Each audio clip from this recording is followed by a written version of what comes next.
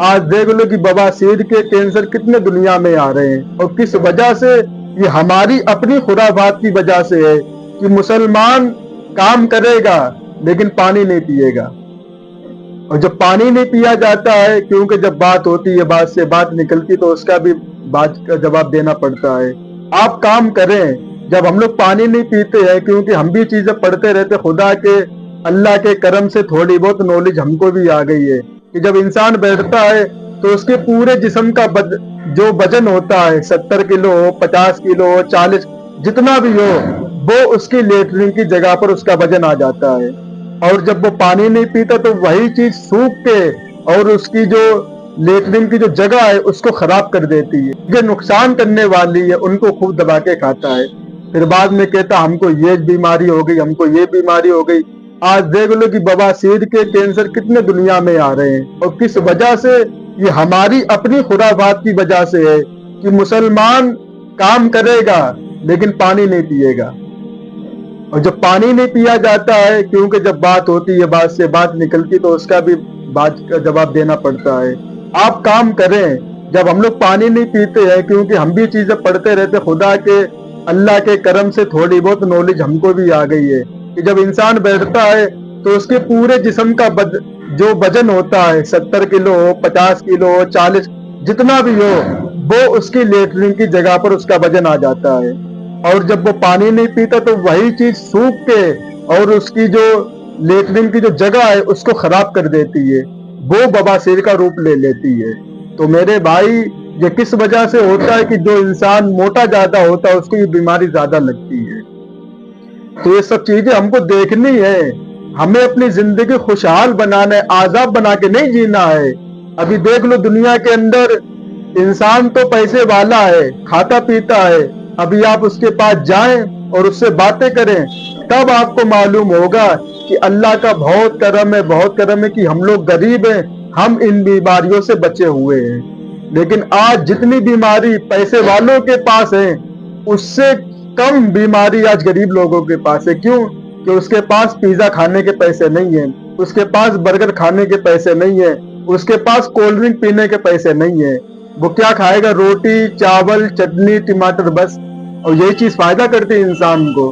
آج دیکھ لو بچوں کو، 10 سال کی عمر ہے، چشمے آ گئے ہیں چہرے پر۔ کیوں؟ کہ وہ ہم نے سرما لگانا چھوڑ دیا۔ نبی نے کیا فرمایا؟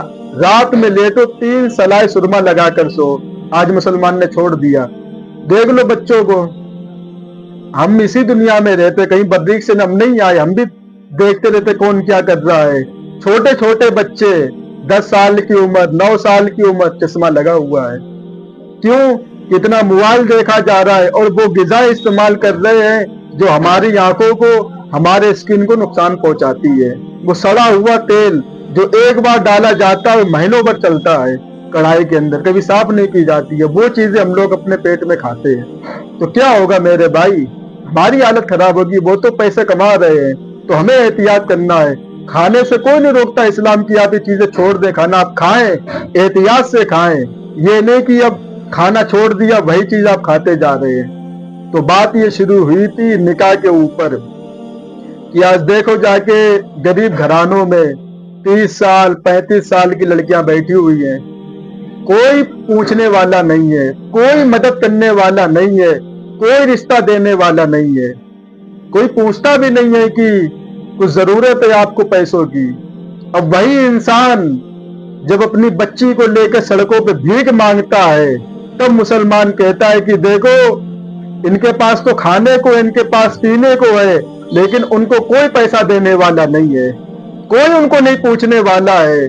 جوان لڑکی اپنے ماں باپ کے ساتھ گھوم رہی ہے سڑکوں پہ۔ آج کوئی مسلمان یہ نہیں چاہتا ہے کہ ان کے 500 روپے دے کے ان کی مدد کر دیں، آج کوئی پوچھنے والا نہیں ہے۔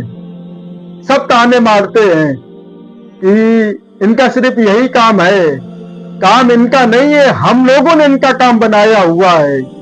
ابھی کچھ دنوں کی بات ہے، ایک جوان لڑکی، اس کے ساتھ بوڑھا باپ سڑکوں پہ گھوم رہا ہے، پیسے مانگ رہا ہے کہ میری لڑکی کا شادی کرنی، مسلمان تھا، نکاح کرنا ہے لڑکی کا، لیکن پیسہ نہیں ہے۔ لڑکے والے دہیج مانگ رہے، کہاں سے لا کے دیں گے؟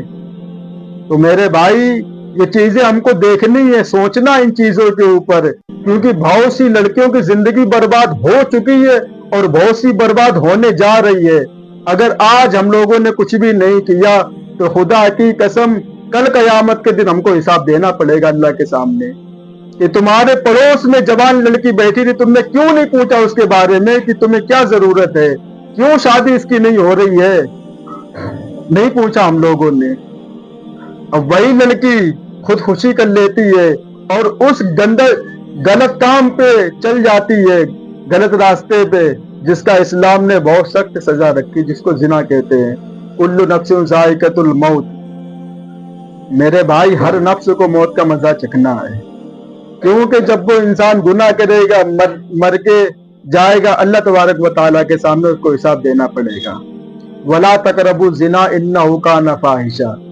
زنا کے قریب بھی مت بھٹکو, اگر ہو بھی جائے تو فوراً اللہ سے توبہ کر لو اور اس کے بارے میں کسی سے ذکر نہ کرو, کسی سے ذکر نہ کرو کہ ہم نے زنا کیا, کیونکہ یہ وہ گناہ ہے جب انسان اس کا ذکر بھی کرتا ہے تو اس کے بھی اس کو گناہ ملتا ہے, گناہ لکھا جاتا ہے, کیونکہ یہ وہ سنگین گناہ اگر ہو گیا, آپ توبہ کر لیں, پھر زندگی بھر کے لیے اس کو دماغ سے ایسا نکال کے پھینکیں کہ ہم نے کبھی کیا ہی نہیں ہے. کیوں کہ گناہ کتنا بڑا بھی ہو, توبہ کرنے کے بعد اللہ تبارک و تعالیٰ اس کو دھو دیتا ہے, صاف کر دیتا ہے, اس کا تصور ختم کر دیتا گناہ کا. تو میرے بھائی, ہمیں یہ سوچنا ہے کہ ہم کس طریقے سے ان بچیوں کی مدد کر سکتے ہیں, کیوں کہ تھوڑی حیا سے بات لیکن کرنا ضروری ہے. بھوک کے بعد جو شدید چیز ہے انسان کے اندر وہ ہے بھوک. کھانا کے بعد اگر کوئی سب سے ضروری چیز ہے وہ جسمانی خواہش, کیونکہ وہ یہ چیز ہے کہ انسان کو بہت غلط راستے پہ لے کے جاتی, وحشیانہ پن انسان کے دل میں اتر آتا ہے. آج لڑکیاں یہ سوچتی ہیں یہ تو میرے رشتہ دار ہیں, یہ تو میرے شوہر کے بھائی ہیں, یہ تو میرے ماموں کے دوست ہیں, یہ تو میرے پھوپھا کے دوست ہیں, یہ میرا کیا کریں گے, یہ تو میرے جاننے والے ہیں. میرے بھائی, وہ جاننے والے تو ہیں لیکن اس کے دل میں کیا ہے آپ کو نہیں پتا ہے. اسی لیے اسلام کہتا ہے کہ 4 انسان کو چھوڑ کے عورت کو ہر انسان سے پردہ کرنا چاہیے اور خاص کر اپنے سینے کا خیال رکھنا چاہیے, کیونکہ یہی وہ چیز ہے جو انسان کو آمادہ کرتی ہے. کیونکہ اللہ تبارک و تعالیٰ نے عورت کے جسم میں سب سے خوبصورت جو چیز بنائی ہے وہ ہے سینہ. اگر وہی چیز اگر کسی عورت کے اندر نہ ہو, خدا کی قسم کوئی مرد اس کے پاس نہیں جا سکتا ہے, کوئی اس کو دیکھ نہیں سکتا ہے لڑکی کو. اور آپ دیکھ لو کہ جن کے مطلب سائز چھوٹے یا بڑے ہیں اور جن کے بڑے ان کے آپ دیکھ لو جا کے کہ مرد اسی کے پیچھے لپٹتا بھی ہے, کیوں کہ وہ اللہ نے چیز ایسی بنائی ہے. تو میرے بھائی, اس سے معلوم ہوا یہ چیزیں چھپانے کی نہیں, چیزیں بتانے کی ہے کہ عورت کو اللہ نے کیا مقام دیا ہے. اس کے جسم کا ایک ایک حصہ جو شہوت کی طرف رغبت کرتا ہے اس کو کیسے پردے میں چھپانے کی ضرورت ہے, دنیا کو دکھانے کی ضرورت نہیں ہے. اب ماں باپ کہتے ہیں کہ جاؤ موٹر سائیکل پہ, یہ تو تمہارے ماموں کے دوست ہیں, یہ تو تمہارے پھوپھا کے دوست ہیں, چلی جاؤ موٹر سائیکل پہ گھوم لو جا کے. میرے بھائی, ایسا نہیں کرنا چاہیے. کتنے کیس دنیا میں آتے ہیں کہ ماموں کا دوست آیا گھر پہ ملنے کے لیے, لڑکی کو بھیج دیا, کچھ مہینے کے بعد پتا چلا کہ وہ پریگننٹ ہے. پتا چلا کہ کیا ہوا کہ وہ لے گیا تھا وہاں پہ, اس کے ساتھ زبردستی کر لی. تو ماں باپ کو سوچنا چاہیے, کیوں کہ صرف 4 مرد عورت کے لیے وفادار ہے دنیا کے اندر, بس کوئی وفادار نہ تھا اور نہ قیامت تک ہوگا. کیونکہ صرف 4 شخص عورت کو عزت کی نظر سے دیکھتے, باقی دنیا میں جتنے بھی ہیں وہ سب بھیشیانی نظر سے دیکھتے عورت کو. جس کے دل میں اللہ کا خوف ہے, ہم سب کی بات نہیں کرتے, جس کے دل میں اللہ کا خوف ہے اور وہ جانتا ہے کہ لڑکیوں کو, عورتوں کو کس نظر, بس آخری بات ہے یہ, کس نظر سے دیکھنا ہے, وہ تو اللہ کا خوف کھا کے اچھی نظر سے دیکھتا ہے. لیکن 4 مرد کے سوا عورت کا دنیا میں کوئی وفادار نہیں ہے, کوئی وفادار نہیں ہے. پہلا اس کا باپ, دوسرا اس کا شوہر, تیسرا اس کا بیٹا, چوتھا اس کا بھائی. بس یہ 4 وفادار ہیں عورت کے لیے قیامت تک کے لیے، اور جتنے بھی مرد دنیا میں کوئی عورت کا وفادار نہیں ہے۔ جو بھی اس کو دیکھتا ہے وہ صرف اور صرف گندی نظر سے، وہ یہ سوچتا ہے بس کیسے بھی ہم کو مل جائے۔ تو میرے بھائی، عورت یہ نہ سوچے کہ یہ میرے رشتہ دار ہیں، یہ میرے ماموں کے بھائی ہیں، یہ میرے شوہر کے بھائی ہیں، یہ پھوپھا کے دوست ہیں، یہ تو ہم کو بھی بہن کہہ کے بلاتے ہیں، بھانجی کہہ کے بلاتے ہیں، رشتے میں لگتے ہیں بھانجی، تو یہ میرے ساتھ کچھ بھی ایسا کچھ بھی نہیں ہے۔ وہ تمہارا رشتہ دار بعد میں، پہلے وہ مرد ہے۔ کیونکہ جب جو 3 لوگ بیٹھتے ہیں، جو عورتیں ان کے پاس جاتی ہے، اپنا ہاتھ دیتی ہے ان کے ہاتھوں میں، تو اسلام کیا کہتا ہے؟ پیر بعد میں ہے، پہلے وہ مرد ہے۔ پیر بعد میں بنا، پہلے مرد تو بھی بنا ہے، تو پہلے وہ۔ السلام علیکم ورحمۃ اللہ وبرکاتہ۔ اللہ تعالیٰ صحیح طریقے سے بات کہنے کی، سننے کی، سمجھنے کی، پھر اللہ تعالیٰ ہم سب مسلمان بھائیوں کو عمل کی بھی توفیق عطا فرمائے۔ 7 تاریخ ہو گئی ہے اور یا 19 یا 18 تاریخ کو پہلا روزہ ہوگا۔ تو میرے بھائی، رمضان آنے والے ہیں، اسی کے متعلق کچھ باتیں ان لوگوں کے لیے جو رمضان کے مہینے میں بھی غافل رہتے ہیں، نہ تو ان کو نماز سے مطلب، یہ آپ نے بھی دیکھا ہوگا، ہم نے بھی دیکھا ہے، ہر گھر میں کچھ لوگ ایسے ہوتے ہیں جنہیں یہ معلوم بھی نہیں ہوتا ہے کہ رمضان کا مہینہ چل رہا ہے۔ شراب بھی پی جاتی ہے، گانے بھی سنے جاتے ہیں، نمازیں بھی چھوڑی جاتی ہے اور روزہ بھی نہیں رکھا جاتا ہے۔ اور جب عید آتی ہے تب معلوم ہوتا ہے کہ اب رمضان کا مہینہ ختم ہوا ہے تو عید آ گئی ہے۔ ان کو معلوم ہی نہیں ہوتا، کیوں کہ سنا جاتا ہے کہ رمضان کے مہینے میں شیطان کو بھی بند کر دیا جاتا ہے۔ تو انسان رمضان کے مہینے میں جو گناہ کرتا ہے وہ شیطان نہیں کرواتا ہے گناہ، وہ انسان اپنے نفس کے اوپر چل کر یہ گناہ کرتا ہے، اس کے جو دل میں آتا وہ کرتا، لیکن رمضان کے مہینے میں شیطان کو قید کر دیا جاتا ہے۔ اب پوری سال تو لوگ کہتے ہیں کہ شیطان نے زنا کروا دیا، شیطان نے شراب پلا دی، شیطان نے نماز چھڑوا دی۔ تو میرے بھائی، رمضان میں تو شیطان ہوتا ہی نہیں ہے دنیا میں، پھر یہ کام کون کر رہا ہے؟ اس سے معلوم ہوتا ہے کہ شیطان کو ہم لوگوں نے صرف بدنام کیا ہے۔ ہاں وہ غلط ہے، گناہ کرواتا ہے، وہ اپنی جگہ بات صحیح ہے، لیکن رمضان میں کون گناہ کرواتا ہے؟ کتنے مسلمان جنہیں روزے سے کوئی مطلب نہیں ہے، اللہ نے اچھی صحت بھی دی ہے، کھانے پینے کو بھی دیا ہے، سب کچھ دیا ہے، لیکن پھر بھی روزہ نہیں رکھتے، پھر بھی نمازیں نہیں پڑھتے، پھر بھی غریبوں کی مدد نہیں کرتے ہیں۔ اور جو غریب لوگ ہیں اکثر وہی لوگ روزہ بھی رکھتے ہیں، وہی دوسروں کی مدد بھی کرتے رمضان کے مہینے میں، کیونکہ رمضان کے مہینے میں اللہ تبارک و تعالی ہر چیز بڑھا دیتا ہے۔ 1 نماز پڑھنے پر 70 نمازوں کا ثواب، 1 روپیہ کسی کو دینے پہ 70 پیسوں کا ثواب، اور اگر کسی ایک گناہ کیا ہے تو 70 بار گناہ کرنے کا عذاب بھی لکھا جاتا ہے۔ اگر ایک بار کسی لڑکی کو دیکھا گندی نظروں سے تو مطلب آپ نے 70 بار اس کو دیکھا گندی نظروں سے۔ آپ نے ایک بار گندی فلم دیکھی رمضان کے مہینے میں موبائل میں تو گویا آپ نے 70 مرتبہ گندی فلمیں دیکھی موبائل میں۔ تو ہر چیز کا حساب بڑھ جاتا ہے، گناہ کا بھی اور نیکی کا بھی۔ 1 نماز پڑھنے پر 70 نماز پڑھنے کا ثواب ملتا ہے، اور 1 گناہ کرنے پر 70 یہ پوری تحقیق بھی نہیں ہے، اس میں بھی اختلاف ہے۔ جو کچھ باتیں ایسی ہوتی جس میں بہت سے مولانا کہتے ہیں کہ نہیں ایسا کچھ نہیں ہے، 1 گناہ پر 1 ہی گناہ لکھا جاتا ہے، اور بہت سے کہتے ہیں کہ نہیں یہ بہت مبارک مہینہ ہے، بہت پاک مہینہ ہے، تو اس میں گناہ کا بھی سزا بڑھ جاتی ہے اور نیکی بھی بڑھ جاتی ہے۔ تو اسی سے متعلق کچھ حدیث ہے، کچھ باتیں ہیں جو آپ حضرات کے سامنے پیش کرتا ہوں۔ ایک بار موسیٰ علیہ السلام نے اللہ تبارک و تعالیٰ سے پوچھا، اس سے معلوم ہوگا کہ رمضان اصل میں ہے کیا؟ یا اللہ، جتنا میں آپ کے قریب ہوں اور آپ سے باتیں کرتا ہوں، کیا کوئی اور بھی اتنا قریب ہے؟ اللہ تعالیٰ نے فرمایا اے میرے پیارے موسیٰ، آخری وقت میں ایک امت محمد کی ہوگی، اس امت کو ایک مہینہ ایسا ملے گا کہ خشک اونٹ، پیاسی زبان، سوکھی ہوئی آنکھیں اور بھوکے پیٹ کے ساتھ جب وہ افطار کرنے بیٹھیں گے تو میں ان کے بہت قریب ہوں گا۔ اے میرے پیارے موسیٰ، تمہارے اور میرے درمیان 70 پردے ہیں، لیکن افطار کے وقت اس امت اور میرے درمیان ایک پردے کا بھی فاصلہ نہیں ہوگا، اور جو دعا وہ مانگیں گے اسے قبول کرنا میری ذمہ داری ہوگی۔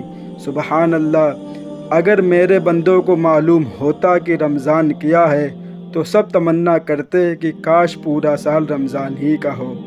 تو میرے بھائی، یہ تھی وہ رمضان کی بات جو یہ یاد دلاتی کہ رمضان کتنا مبارک مہینہ ہے، کہ موسیٰ علیہ السلام اللہ تبارک و تعالیٰ سے باتیں بھی کرتے، انہیں کلیم اللہ کا لقب ملا ہوا، اللہ کے دوست، کلیم اللہ کا لقب ملا ہوا ہے۔ تو اللہ تعالیٰ نے کیا فرمایا؟ تمہارے اور میرے درمیان 70 پردے ہیں، اور جب وہ امت افطار کرنے بیٹھے گی تو میرے اور اس کے درمیان ایک پردے کا بھی فاصلہ نہیں ہوگا، اور جو دعا وہ مانگیں گے اس کو قبول کرنا میری ذمہ داری ہوگی۔ اور اللہ خود فرماتا اپنے بارے میں کہ ہمیں شرم آتی ہے، اللہ خود کہتا ہے، کوئی دوسرا نہیں، کوئی اللہ خود کہتا ہے کہ اس بات پہ شرم آتی جب کوئی مسلمان میرے سامنے ہاتھ پھیلائے اور ہم اس کو خالی ہاتھ واپس لوٹا دیں، کیونکہ اللہ کی رحمت بہت بڑی ہے، اور اللہ کی رحمت اس کے غصے پر غالب ہے، کیونکہ اللہ کا غصہ بھی بہت ہے اور اللہ تبارک و تعالیٰ کی رحمت بھی بہت بڑی ہے۔ یہ بھی آپ نے واقعہ سنا ہوگا کہ جب فرعون ڈوبا تو جبریل علیہ السلام نے اس کے منہ میں بالو ڈالی، کیوں؟ کہ وہ توبہ کر رہا تھا کہ ایسا نہ ہو کہ اللہ تبارک و تعالیٰ کی رحمت جوش میں آئے اور اللہ تبارک و تعالیٰ اس کو معاف کر دے فرعون کو، کیونکہ پوری دنیا جانتی ہے کہ اللہ کی رحمت بہت بڑی ہے، بہت بڑی۔ یہ مثال دی جاتی ہے جب بھی اللہ کی رحمت کی بات ہوتی ہے، تب یہ مثال بالکل پرفیکٹ بیٹھتی ہے اس بات کے اوپر۔ جیسے موسیٰ علیہ السلام نے پوچھا اللہ سے کہ یہ اللہ تیری بندے اتنے بڑے گناہ کر بیٹھتے ہیں تو کیسے معاف کر دیتا ہے؟ تو اللہ نے فرمایا دیکھو میرے پیارے موسیٰ، یہ سمندر ہے، یہ میری رحمت ہے۔ بہت بار ہم باتیں کر چکے ہیں، لیکن جب اللہ کی رحمت کی بات آئے گی تب اس بات کو ضرور پیش کیا جائے گا۔ اور جو پیڑ لگا ہوا ہے کنارے پر وہ ہے دنیا، اور جو چڑیا بیٹھی ہوئی وہ ہے انسان، اور اس کے منہ میں ذرا سی جو مٹی ہے، چڑیا کتنی مٹی مطلب اپنے منہ میں لگاتی ہے، بالکل ذرا سی، اگر وہ گرے تو دکھے بھی نہ ہم لوگوں کو کیا گرا نیچے، وہ ہے انسان کے گناہ۔ اب آپ موسیٰ یہ بتاؤ کہ جب یہ مٹی سمندر میں گرے گی تو بتاؤ سمندر کا کیا بگڑے گا؟ تو موسیٰ علیہ السلام نے فرمایا اے خدا، یہ تو کچھ بھی نہیں بگاڑ سکتی سمندر کا۔ تو اللہ تبارک و تعالیٰ نے فرمایا یہی تو میری رحمت ہے کہ انسان کتنا بڑا بھی گناہ کر لے مگر میری رحمت پہ کوئی ذرہ برابر بھی فرق پڑنے والا نہیں، چاہے وہ کتنا بڑا گناہ کر لے، اگر وہ میری رحمت سے امید ہے تو ہم اس کو معاف کر دیں گے، اگر وہ نا امید ہے تو معاف نہیں ہوتا گناہ۔ بہت سے لوگ ایسے بھی ہیں دنیا میں کہ ان سے زنا ہوا، زنا کرنے کے بعد ان نے توبہ کی، اللہ نے توبہ قبول کی، گناہ معاف کر دیا۔ اب کچھ دنوں کے بعد، کچھ مہینوں کے بعد، کچھ ہفتوں کے بعد وہ یہ سوچتے ہیں کہ کیا یہ گناہ معاف ہوا کہ نہیں ہوا، کیا یہ گناہ معاف ہوا؟ اب یہ کون ہے؟ شیطان ہے جو ہمارے دل میں وسوسے ڈالتا ہے۔ تب اللہ کہتا ہے کہ جب تمہارے دل میں یہ خیال پیدا ہو رہے ہیں کہ اللہ نے معاف کیا ہوگا کہ نہیں کیا ہوگا، زنا تو بہت بڑا گناہ ہے، قرآن مجید میں آتا ہے کہ بہت بڑا زنا جو ہے بہت بڑا گناہ ہے، وَلَا تَقْرَبُوا الزِّنَا إِنَّهُ كَانَ فَاحِشَةً، زنا کے قریب بھی مت بھٹکو، اگر گناہ ہو جائے تو فوراً اللہ تبارک و تعالیٰ سے توبہ کر لو۔ اب اللہ کہتا ہے کہ جب تمہیں میری رحمت پر بھروسہ نہیں ہے تو جاؤ، ہم تمہیں معاف نہیں کرتے، کیونکہ اس نے اللہ کی رحمت کو بہت معمولی سمجھ کے رکھا ہوا ہے، کیونکہ اس کے دل میں بیر یہ سوال پیدا ہو رہا ہے کہ معلوم نہیں کہ اللہ نے معاف کیا کہ نہیں کیا۔ توبہ تو ہم نے کی، رو رو کے توبہ کی، گڑ گڑا کے توبہ کی، اور پورا پکا وعدہ کیا اللہ سے دوبارہ نہیں کریں گے۔ اور اللہ خود کہتا ہے کہ جو انسان یہ دل میں وعدہ کر لے کہ دوبارہ وہ گناہ نہیں کرنا ہے تو اللہ تبارک و تعالیٰ اس کو معاف کر دیتا ہے. اگر دوبارہ پھر ہو جائے پھر توبہ کرے پھر معاف کر دیتا ہے. لیکن جب انسان ہی یہ سوچ رہا ہے کہ پتہ نہیں اللہ نے معاف کیا ہوگا کہ کیونکہ وہ گناہ اتنا بڑا ہے، اس کو مطلب اس کا جو دل ہے وہ سکون میں نہیں آ رہا ہے. تو اللہ کہتا ہے کہ جب تمہارے دل میں سکون نہیں پیدا ہو رہا کہ ہم گناہ کو معاف کرنے والے ہیں، جیسے شیطان نے کہا اللہ تبارک و تعالیٰ سے جب تک زمین پہ ابن آدم کی روح موجود رہے گی ہم ان کو بھڑکاتے رہیں گے. اللہ تبارک و تعالیٰ نے اس کے جواب میں کیا فرمایا؟ جب تک وہ مجھ سے توبہ کرتے رہیں گے ہم ان کو معاف کرتے رہیں گے. یہ اللہ تبارک و تعالیٰ کا جواب تھا، اور یہ شیطان کا جواب تھا کہ جب تک روح دنیا میں موجود رہیں گی ہم ان کو بھڑکاتے رہیں گے، گناہ کرواتے رہیں گے. اللہ نے کہا میری بھی بات سن لے، جب تک وہ مجھ سے توبہ کرتے رہیں گے ہم ان کو معاف کرتے رہیں گے. تو اس سے معلوم ہوتا ہے کہ اللہ تبارک و تعالیٰ اپنے بندوں پہ بہت مہربان ہے، 70 ماہوں سے زیادہ محبت کرنے والا ہے. 1 ماہ کی محبت، 2 ماہ کی محبت، 20 ماہ کی محبت، 40 ماہ کی، 70 ماہوں سے زیادہ محبت کرنے والا اللہ اپنے بندوں سے. تو بتاؤ کیوں نہیں وہ معاف کرے گا اپنے بندوں کو؟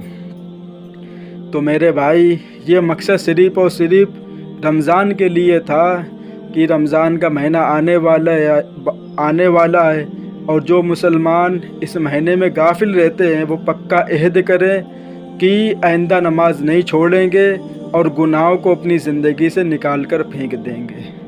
اگر رمضان میں بھی انسان اپنی مغفرت نہ کروا پائے تو وہ کون سا ایسا وقت ہوگا، وہ کون سی راتیں ہوں گی، وہ کون سا دن ہوگا، وہ کون سا مہینہ ہوگا کہ جس میں انسان اپنی مغفرت کروا سکے؟ وہ رمضان ہی کا مہینہ ہے کہ جس میں انسان جنت جہنم سے کھلا آزادی کر سکتا ہے، نجات پا سکتا ہے جہنم کی آگ سے، اور اپنا نام جنت میں لکھوا سکتا ہے. رمضان کے مہینے میں اللہ کی عبادت کر کر کے، گناہوں سے توبہ کر کر کے، اور روزہ رکھ کے، کیونکہ افطار کے وقت جو بھی دعا مانگی جاتی ہے فوراً قبول ہوتی ہے. اس کے اوپر بھی ہم نے بہت ویڈیو بنائی کہ بہت سے مسلمان کہتے ہیں کہ ہم فلاں جگہ شادی کرنا چاہتے تھے لڑکی سے، ہم نے بہت دعا کی اللہ تبارک و تعالیٰ سے لیکن میری نہیں ہوئی. تو میرے بھائی اس کی وضاحت علماء نے بیان کی ہے کہ ہوتا یہ ہے کہ جب ہم لوگ کوئی چیز اللہ سے مانگتے ہیں تو کبھی کبھی اللہ فوراً عطا کر دیتا وہ چیز، کسی کو بھی کوئی بھی ہو، فوراً ادھر دعا کی اور کچھ دنوں کے بعد وہ چیز اس کو دے دی جاتی ہے. چاہے وہ کچھ بھی مانگتا لیکن جائز چیز مانگنی چاہیے، حرام چیزیں اور ناجائز چیزیں نہیں مانگنی چاہیے.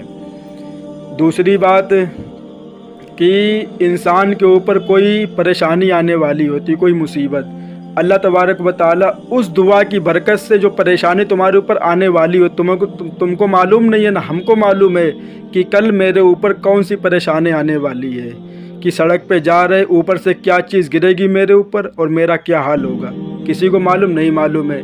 تو اللہ تبارک و تعالیٰ اس دعا کی برکت سے جو پریشانی تمہارے اوپر آنے والی ہوتی ہے اس کو ہٹا دیا جاتا ہے. ایک تو علماء نے یہ وضاحت بیان کی ہے کہ بہت سے لوگ کہتے ہیں دعا تو ہم کرتے ہیں، پیسے میں برکت ہو برکت ہو برکت ہو، لیکن ہوتی نہیں ہے. دعا تو کرتے ہیں کام مل جائے لیکن کام ملتا ہی نہیں ہے.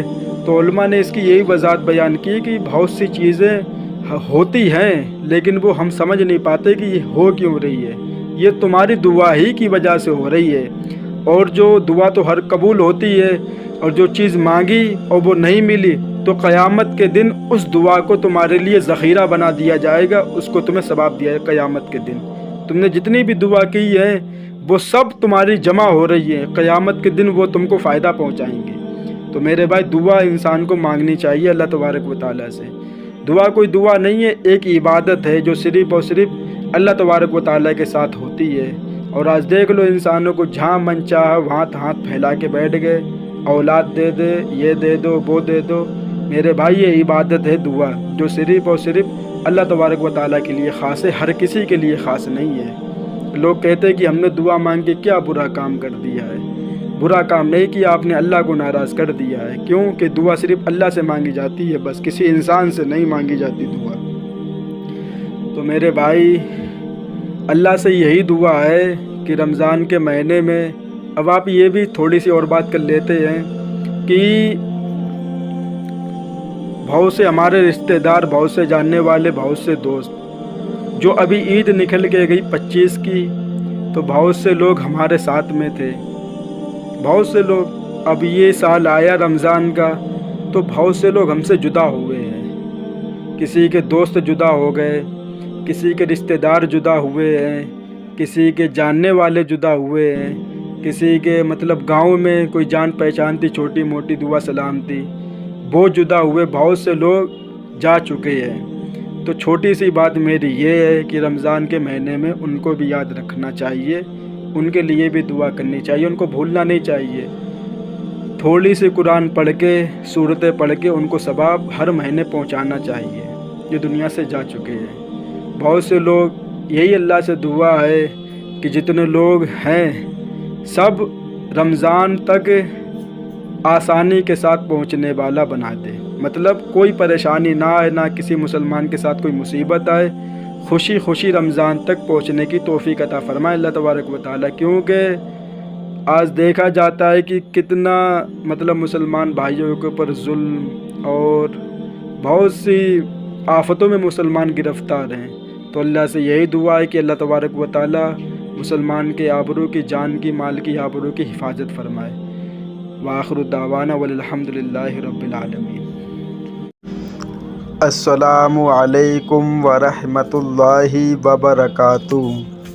یہ ویڈیو میری ان بہنوں کے لیے ہے کہ جب ان کا رشتہ کسی حافظ، کسی عالم، کسی داڑھی والے سے کیا جاتا ہے تو وہ کہتی ہیں کہ ہمیں داڑھی والا لڑکا نہیں چاہیے، ہم کو حافظ لڑکا نہیں چاہیے، ہم کو عالم دین لڑکا نہیں چاہیے۔ ان بہنوں سے گزارش ہے کہ اس ویڈیو کو لازمی سنیں اور سمجھیں کہ عالم دین، حافظ قرآن اور داڑھی رکھنے والا شخص اپنی بیوی کے ساتھ کیا سلوک کرتا ہے، اور جو انسان دین سے دور ہیں، جو حافظ نہیں ہیں، وہ اپنی بیویوں کے ساتھ کیسا سلوک کرتے ہیں۔ عالم دین سے شادی کرنے کے فائدے۔ آج کل لڑکیوں کا مزاج اس طرح ہے، اگر ان کے نکاح کے لیے کوئی عالم یا داڑھی والا دیندار لڑکا تجویز کیا جائے تو وہ منع کر دیتی ہیں کہ ہمیں مولانا اور داڑھی والے سے شادی نہیں کرنی، یعنی ہیرو ٹائپ لڑکا ہی چاہیے۔ شاید انہیں مولاناؤں کی خوبیوں اور ان کے ساتھ شادی کرنے کے فائدے کا علم نہیں، ورنہ وہ اپنے لیے عالم لڑکے کو ہی ترجیح دیں۔ چنانچہ درج ذلیل میں چند فائدے کا ذکر کیا جاتا ہے۔ نیک صالح عالم جہیز کی مانگ نہیں کرتا، عالم اپنی بیوی کے مکمل حقوق سے واقف ہوتا ہے، اس کے لیے وہ حق تلفی نہیں کرتا۔ عالم اپنی بیوی کو بہت خوش رکھتا ہے، عالم اپنی بیوی کا گھر اور کچن کے کاموں میں بھی ہاتھ بٹاتا ہے، عالم اپنی بیوی کو پردے میں رکھتا ہے، کیونکہ بے پردہ عورت شیطان کا نوالا ہوتی ہے۔ عالم اپنی بیوی کی دنیا اور آخرت دونوں کا خیال رکھتا ہے، اس لیے اس کو دیندار بناتا ہے، نماز روزہ کی تاکید کرتا ہے۔ عالم کی بیوی کی معاشرے میں الگ ہی شان ہوتی ہے، سبھی عورتیں عالم کی بیوی سے بہت ادب سے پیش آتی ہیں۔ عالم اپنی بیوی کی تلخ باتوں پر جلدی غصہ نہیں ہوتا، اور اگر ہوتا ہے تو بہت جلد اپنے غصے پر قابو پا لیتا ہے۔ عالم اپنی بیوی پر ظلم و ستم نہیں کرتا، اس کو بیچا ڈانپتا مارتا نہیں، اور نہ ہی اس پر ہاتھ اٹھاتا ہے۔ عالم نہ ہی کنجوس ہوتا ہے اور نہ ہی فضول خرچی کرنے والا، بلکہ اپنے حیثیت کے مطابق تمام ضروریات کو پوری کرتا ہے۔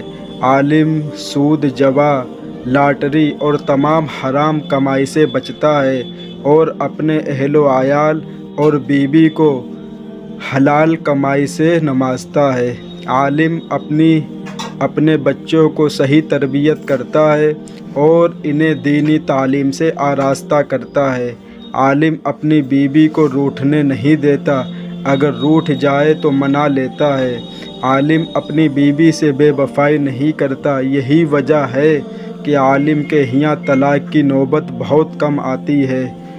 عالم معاشرے کا سب سے شریف انسان ہوتا ہے، کسی سے لڑائی جھگڑا نہیں کرتا۔ اس لیے ہر بہن بیٹی سے میری گزارش ہے کہ اپنے لیے شوہر کی تجویز کرنے میں کسی نیک و صالح اور شریف انسان کا ہی انتخاب کریں۔ ذیل میں پیش کیا گیا مواد صرف معلومات، آگاہی اور صفاحتی مقاصد کے لیے پیش کیا جا رہا ہے۔ اب ان کی بات کر لیتے ہیں جو دین سے ہٹے ہوئے ہیں اور جو لڑکیاں کہتی ہیں کہ ہمیں ہیرو ٹائپ لڑکے سے شادی کرنا ہے۔ جب وہ گھر میں آتے ہیں تو سب سے پہلے یہ دیکھتے ہیں کہ بیوی نے دن بھر کیا کیا، اس سے سوال و جواب اور ایسی باتوں کا سوال کرتے ہیں کہ وہ یہ سمجھتی ہے کہ میرا شوہر میرے اوپر شک کر رہا ہے۔ اس طریقے سے باتیں کی جاتی ہیں۔ آتی کھن ان کا موبائل چیک کیا جاتا ہے کہ دن بھر کہاں کہاں اس نے بات کی ہے، اور باہر تو انسان باتیں کرتا رہتا ہے، اور لیکن جب گھر پہ آتا ہے اور بیوی اس سے کچھ بات کرنے کے بارے میں سوچتی ہے تو اپنی بیوی کو بالکل بھی ٹائم نہیں دیتا ہے۔ پاس میں بیٹھا ہوگا، پاس میں پانی رکھا ہوگا، لیٹا ہوگا تو فوراً اپنی بیوی کو اٹھائے گا اور کہے گا کہ ہم کو پانی پلاؤ۔ مرد تو ایسے ہوتے ہیں کہ نبی پاک صلی اللہ علیہ وسلم نے اس بات سے منع کیا ہے کہ اگر بیوی گہری نیند میں سو رہی ہو تو اس طریقے سے اٹھا جائے کہ اس کو معلوم بھی نہ ہو کہ یہاں سے کوئی اٹھ کے گیا ہے، مطلب اس کی نیند میں کوئی خلل پیدا نہ ہو۔ آج یہ دیکھا جاتا ہے کہ جب کوئی رات میں اٹھتا ہے تو سب سے پہلے اپنی بیوی کو اٹھانے کی کوشش کرتا ہے، وہ کس نیند میں سو رہی ہوتی اس کی نیند خراب کر دی جاتی ہے۔ تو میرے بھائی، ہم سب باتوں پہ تو عمل نہیں کر پاتے ہیں، لیکن کچھ اللہ تبارک و تعالیٰ کے فضل و کرم سے کچھ باتیں ہیں میرے اندر جس سے یہ ہم کو لگتا ہے کہ جس طریقے سے بیوی کا حق ادا کرنا چاہیے اس طریقے سے تو نہیں ہم کر پاتے ہیں، لیکن جتنا اللہ تبارک و تعالیٰ کا فضل و کرم ہے میرے اوپر، اس سے تو کچھ نہ کچھ تو حق ہم اپنی بیوی کا ادا ہی کرتے ہیں۔ لیکن جب صبح کے وقت ہم کو کسی چیز کی حاجت ہوتی ہے تو اس طریقے سے اٹھتے ہیں کہ کسی کی نیند خراب نہ ہو۔ اگر کمرے کی لائٹ بھی بند ہوتی ہے اس کو بھی چالو نہیں کرتے ہیں کہ اس کی روشنی سے کہ نیند نہ خراب ہو جائے۔ میرے بھائی، یہ کسی انسان کے بتائے ہوئے طریقے نہیں ہیں، یہ نبی پاک صلی اللہ علیہ وسلم کا بتایا ہوا طریقہ ہے کہ آج اگر گوگل پہ سرچ کیا جائے کہ دنیا میں عورت کو سب سے زیادہ عزت کس نے دی ہے تو گوگل بھی یہ کہتا ہے کہ نبی پاک صلی اللہ علیہ وسلم نے عزت دی ہے سب سے زیادہ۔ اتنی محبت ہمارے نبی اپنی بیویوں سے کیا کرتے تھے کہ جس برتن میں جس جگہ سے امی عائشہ صدیقہ رضی اللہ تعالی عنہا پانی پیا کرتی تھی، اسی جگہ پہ ہمارے نبی اپنے اونٹ مبارک لگا کر پانی پیا کرتے تھے اور چیک کیا کرتے تھے کہ امی عائشہ نے کس جگہ پر اپنے اونٹ مبارک لگائے ہیں، کس جگہ سے پانی پیا ہے۔ مطلب جب ان کے ہاتھ میں برتن آتا تھا تو حدیث میں لکھا ہوا ہے کہ نبی پاک صلی اللہ علیہ وسلم اس کو گھماتے تھے اور یہ تلاش کرتے تھے کہ امی عائشہ نے کس جگہ سے پانی پیا ہے۔ اتنی محبت انہیں نبی پاک صلی اللہ علیہ وسلم نے بتایا کہ عورت چاہے تو اپنے مرد کے لیے کچھ بھی کر سکتی ہے، اس کی دعا میں وہ طاقت ہے کہ اپنے شوہر کی تقدیر بدل سکتی ہے اپنی دعاؤں سے۔ لیکن آج یہ دیکھا جاتا ہے کہ جتنی محبت صرف اور صرف باتوں میں رہ گئی ہے، نہ کسی کو دعا سے مطلب ہے، کسی کے لیے کوئی دعا نہیں کرتا ہے۔ تو میرے بھائی، ان بہنوں سے خاص کر گزارش ہے کہ اپنے لیے ایسا شوہر ڈھونڈیں جو ان کی عزت کرے اور ان کی ماں باپ کی بھی عزت کرے۔ بعض شوہر تو ایسے ہوتے ہیں کہ جب وہ اپنی سسرال جانے کی خبر دیتے کہ ہم آ رہے ہیں گھومنے کے لیے تو پورا سسرال ان کا پریشان ہو جاتا ہے۔ کیوں کہ وہ وہاں جانے کے بعد ایسی ڈیمانڈ کرتے ہیں، ایسی چیزیں کھانے کو مانگتے جو میسر نہیں ہوتی ہیں، تو پریشانی کا سامنا کرنا پڑتا ہے سسرال والوں کو۔ تو میرے بھائی ایسا انسان بنو جو تم کو بھی خوش رکھے اور تمہارے ماں باپ کو بھی خوش رکھے۔ تو یہ ویڈیو صرف اور صرف ان بہنوں کے لیے تھی اور ان ماں باپ کے لیے تھی جو اپنی لڑکیوں کے لیے رشتہ تو دیکھ رہے ہیں، لیکن وہ یہ نہیں دیکھتے ہیں کہ یہ لڑکا اللہ تبارک و تعالیٰ کی کتنی عبادت کرنے والا ہے۔ ایک بات یاد رکھیں کہ جو شخص اللہ کے ساتھ وفا نہیں کر سکتا وہ دنیا میں کسی کے ساتھ وفا نہیں کر سکتا، کسی کے ساتھ، کیونکہ دنیا میں سب سے بڑا دھوکے باز وہ انسان ہے جو نماز نہیں پڑھتا۔ جو انسان اللہ کو دھوکہ دے سکتا ہے تو وہ دنیا میں کسی کو بھی دھوکہ دے سکتا ہے، کیونکہ جب وہ اپنے بنانے والے کا نہ ہو سکا، اپنے پیدا کرنے والے کا نہ ہو سکا، تو وہ کسی اور کا کیا بن پائے گا۔ جو اللہ کے ساتھ وفائی کرتا ہے، محبت کرتا ہے، وہ دنیا میں ہر انسان سے محبت کرتا ہے، چاہے وہ کوئی بھی ہو اس کے سامنے۔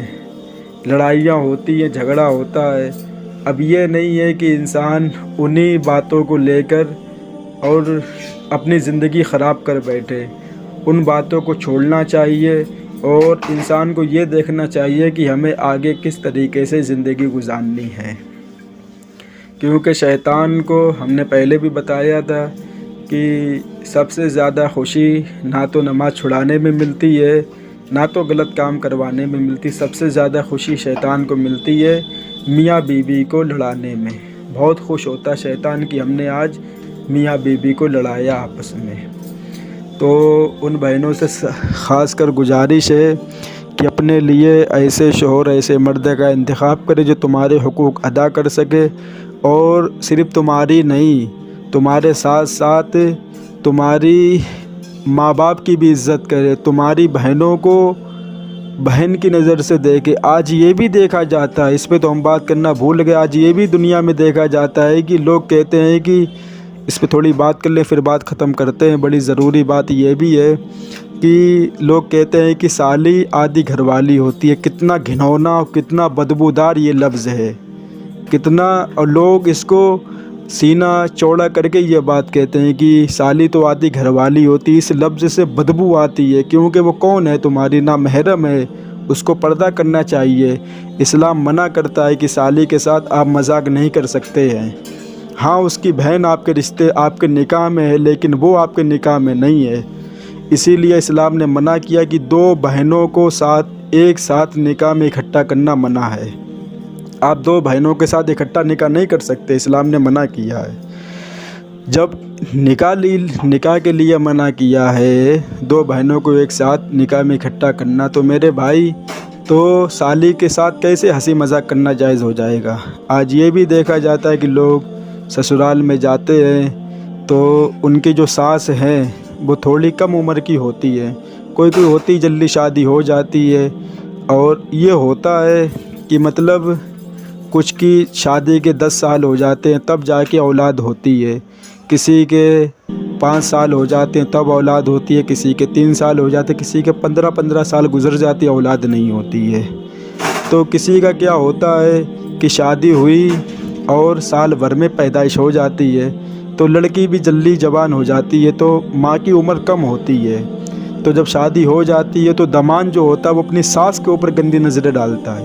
ہم یہ ہوائی فارغ نہیں کر رہے ہیں، آپ کے سامنے یہ واقعہ آتا ہوگا، آپ نے کبھی نہ کبھی دیکھا ہوگا کہ بہت سے داماد اپنی ساس کے اوپر چکر چلاتے ہیں، ان کو گندی نظروں سے دیکھتے ہیں، اور ان کی بہنوں کو بھی گندی نظروں سے دیکھتے ہیں، اور وہ سوچتے ہیں کہ ہم سسرال میں جائیں اور اپنی سالی کے ساتھ ہم بستر ہوں جا کے، اس کے ساتھ ہم غلط کام کریں جا کے، یہ ان کے دل میں خیال ہوتا ہے جب بھی وہ اپنے سسرال میں۔ ہم ہر مرد کی بات نہیں کر رہے ہیں، اور ایسے دنیا میں ہیں، اور اس کے کیسز بھی کتنے سننے کو ملتے ہیں کہ داماد نے اپنی ساس کے ساتھ زنا کیا، اپنی سالی کے ساتھ زنا کیا۔ یہ کیسز آتے دنیا میں، یہ کس لیے آتے ہیں کہ جس سے تم نے شادی کی ہے وہ نہ تو تمہاری ماں کو ماں کی نظر سے دیکھتا ہے، اور نہ ہی تمہاری بہن کو بہن کی نظر سے دیکھتا ہے۔ اس کے دل میں صرف گندگی بھری ہوئی ہے، وہ یہ سمجھتا ہے کہ جب میری میڈم اتنی خوبصورت ہے تو اس کی بہن میں تو زیادہ مزہ ہوگا۔ تو ان چیزوں میں انسان پڑھ کے اپنی زندگی برباد کرتا ہے۔ تو میرے بھائی، اگر کچھ غلط بات بول دی ہو تو اپنا چھوٹا بھائی سمجھ کے معاف کر دیں، لیکن جو بھی بولا ہمیں یہ لگتا ہے صحیح بات بولی ہے۔ اللہ تعالیٰ ان باتوں پہ ہم سب کو عمل کی توفیق عطا فرمائے، اور میری بہنوں کو ایسے شوہر عطا کرے جو ان کی خدمت کریں، ان کے ساتھ اچھا سلوک کریں، اور ان کے ساتھ ساتھ ان کے ماں باپ کی بھی عزت کریں۔ وآخر الدعوانا والحمد للہ رب العالمین۔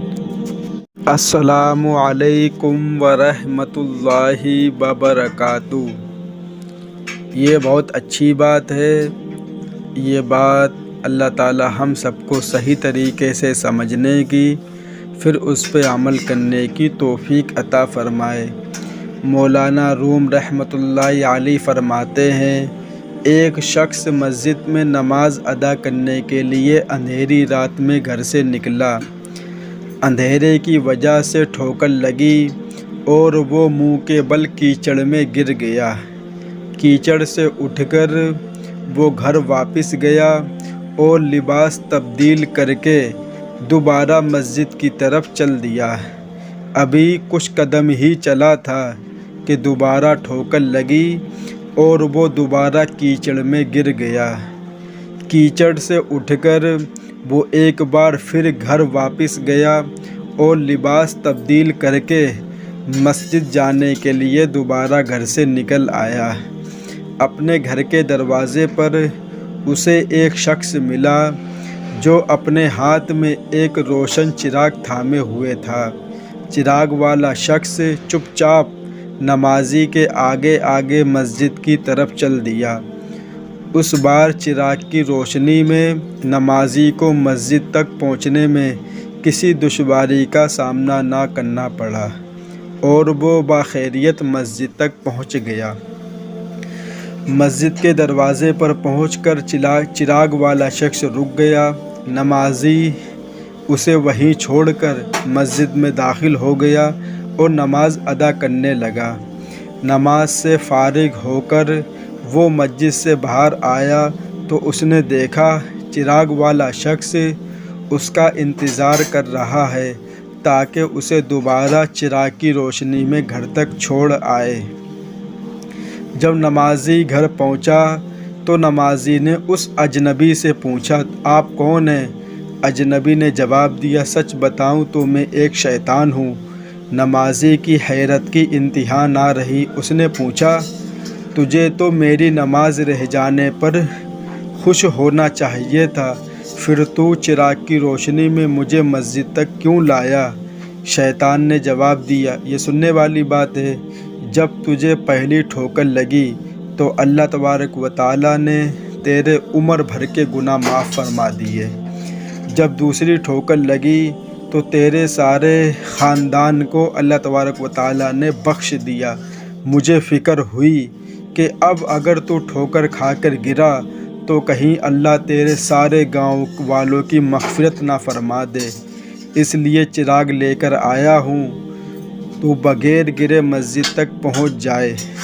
میرے بھائی، اس سے یہ بات معلوم ہوتی ہے کہ جب ہم لوگ اللہ تبارک و تعالیٰ کے کسی راستے پر چلتے ہیں، اچھے راستے پر، اور ہمیں اس راستے میں مشکل یا کسی اور چیز کا سامنا کرنا پڑتا ہے تو ہم لوگ یہ سمجھتے ہیں کہ ہم تو نماز پڑھ رہے تھے، ہم تو یہ کام کر رہے تھے، تو ہم کو یہ دشواری کیوں پیش آئی؟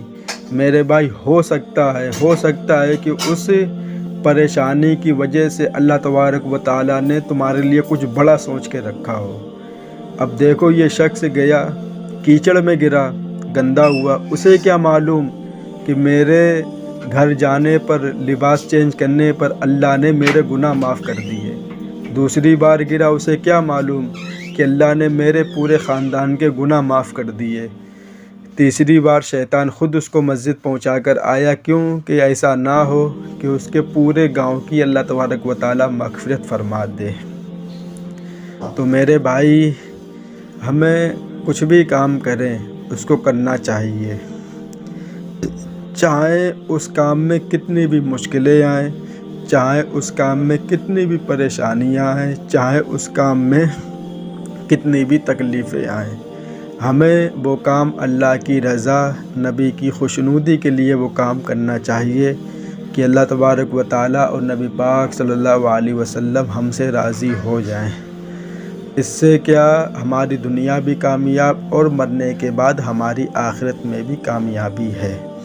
اللہ تعالیٰ ان باتوں پہ ہم سب مسلمان بھائیوں کو عمل کی توفیق عطا فرمائے۔ وآخر دعوانا والحمد للہ رب العالمین۔